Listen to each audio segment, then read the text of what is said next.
di bawah setahun sih. Oke. Kalau di atas setahun dia udah mulai bertanya-tanya. Karena kebanyakan anak yang melihat orang tuanya berhubungan gak dikunci atau apa misalnya, itu biasanya mereka merasa ibunya lagi disiksa.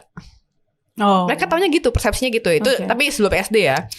Karena kan ya tahu sendiri gerakannya heboh gitu kan. Terus ada mungkin ada ya desahan yang keluar tuh dikira lagi menyiksa ibunya, sehingga dia menganggap itu sebagai sama dampaknya kayak korban KDRT.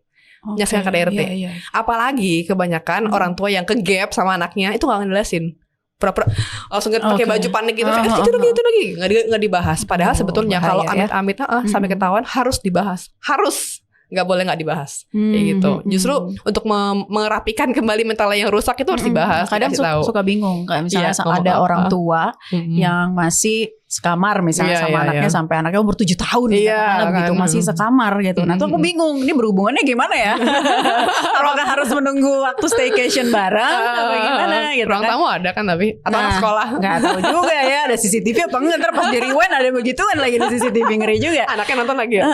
Oke, itu ya satu. Kemudian bangun lagi kedekatan, intimacy dengan staycation bareng, ajaklah istri gitu dengan pisah kamar ya balik lagi seperti itu. Pokoknya kalau udah punya anak masih banyak orang yang punya mindset gini, ya udahlah kalau udah punya anak mana-mana harus bareng anak lah, kenapa anak ditinggal-tinggal. Padahal sebetulnya waktu couple time berdua doang itu amat sangat penting. Dan banyak Pak Sutri yang karena punya mindset itu ya, jangan tinggal-tinggal lah anak, udah kita kemana-mana mulai sekarang bertiga, berempat, berlima gitu, gak boleh pisah sama anak-anak. Itu mereka yang punya mindset itu justru secara penelitian kualitas hubungan suami istri lebih rendah. Karena mereka tidak meluangkan waktu berdua sama pasangan. Jadi couple time berdua doang itu penting, walaupun cuma sebulan sekali kek, 2 minggu sekali atau seminggu sekali. Cara mengembalikan hasrat seksual biar mengenang memori-memori masa lalu pada waktu saat pertama kali berhubungan, malam pertama. Mengembalikan lagi semangat dalam berhubungan seperti saat pertama-tama. Gitu ya. Nah, jadi waktu habis pertama kali nikah itu ada banyak faktor nih. Kenapa suami istri kayak nantiin banget malam pertama nih, nggak sabar unboxing gitu kan ya? karena otak kita waktu menikah tuh masih dalam fase jatuh cinta. Jatuh cinta tuh hormon bahagia, hormon cinta lagi tinggi-tingginya.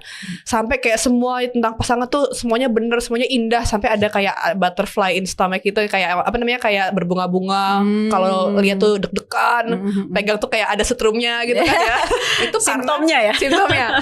Itu karena kerjaannya hormon sebetulnya. Hormon cinta tinggi-tingginya.